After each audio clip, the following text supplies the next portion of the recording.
she was kidnapped at gunpoint from an ordinary apartment in Berkeley, California. Weeks later, surveillance cameras caught her robbing a bank with the people who had taken her. And America still cannot agree on what that moment really meant. Before the headlines, Patricia Hearst was a 19-year-old college student with a famous last name. Her grandfather had built a media empire, and the Hearst name carried wealth, power, and instant attention. That name made her protected in some ways, but it also made her valuable to the wrong people. On February 4, 1974, armed members of the Symbionese Liberation Army burst into her apartment. They beat her fiancé, dragged her outside, forced her into a car, and vanished into the night. At first, the story was simple enough for the entire country to understand.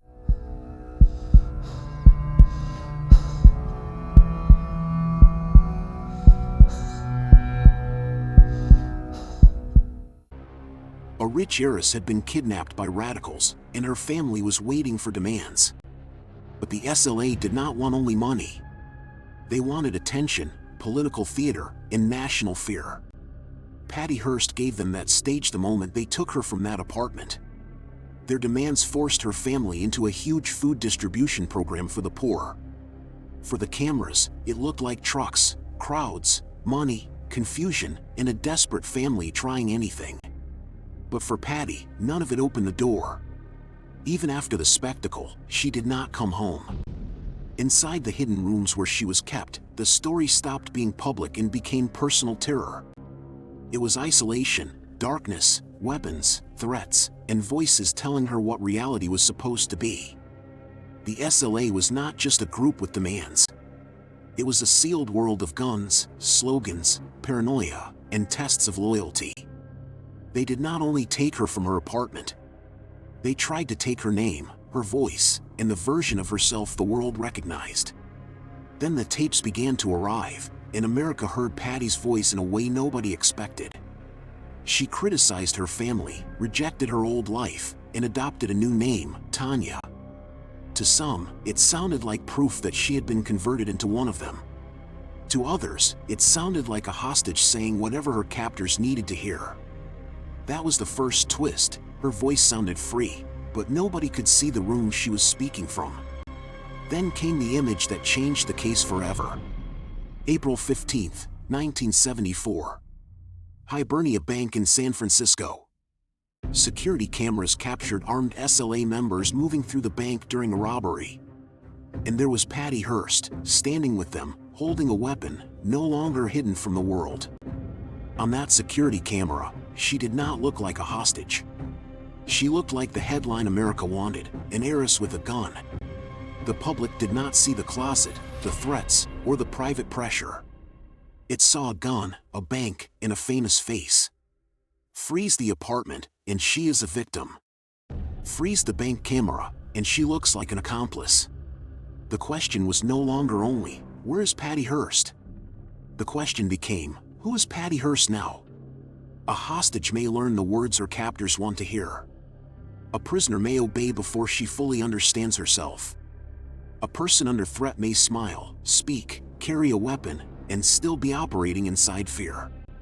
But a camera cannot tell us whether what we are seeing is belief, performance, obedience, or survival.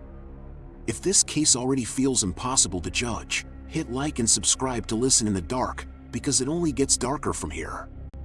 After the robbery, Patty did not run back to her family. She remained with the SLA.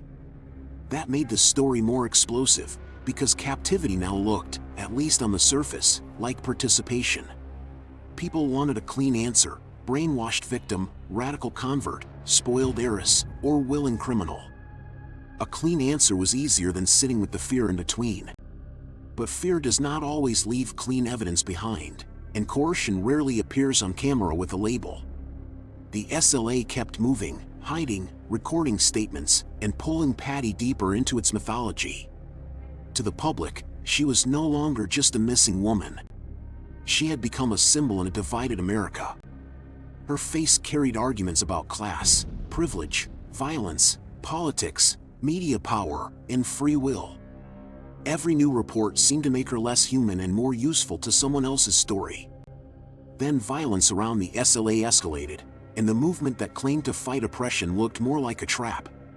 In Los Angeles, a deadly confrontation with police left several SLA members dead, turning the case into a national spectacle of fire, ideology, and fear.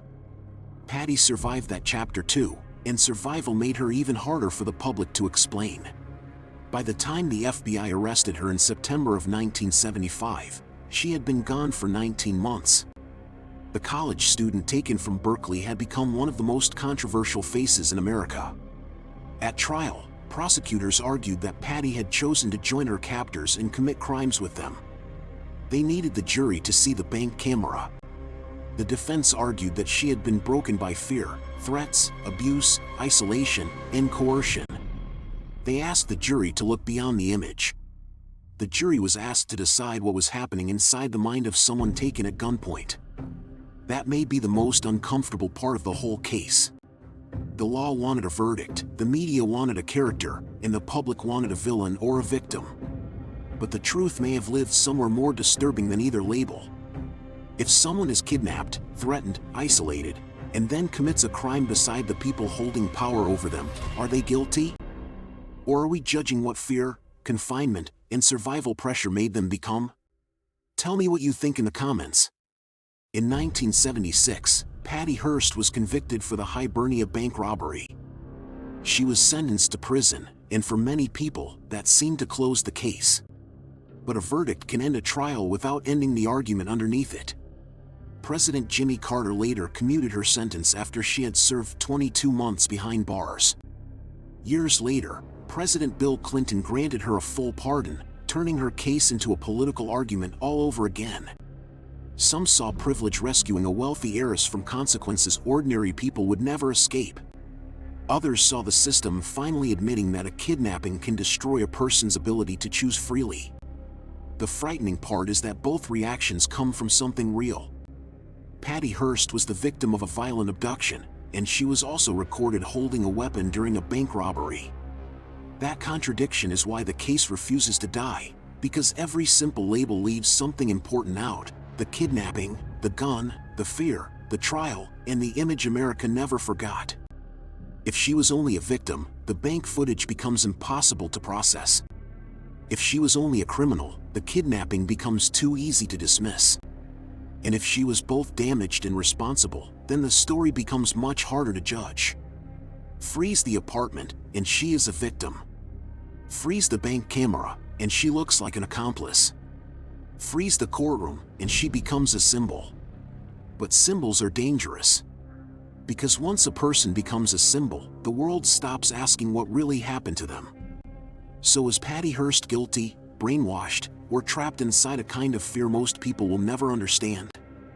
If you want more true crime stories that do not give easy answers, like this video and subscribe to Listen in the Dark.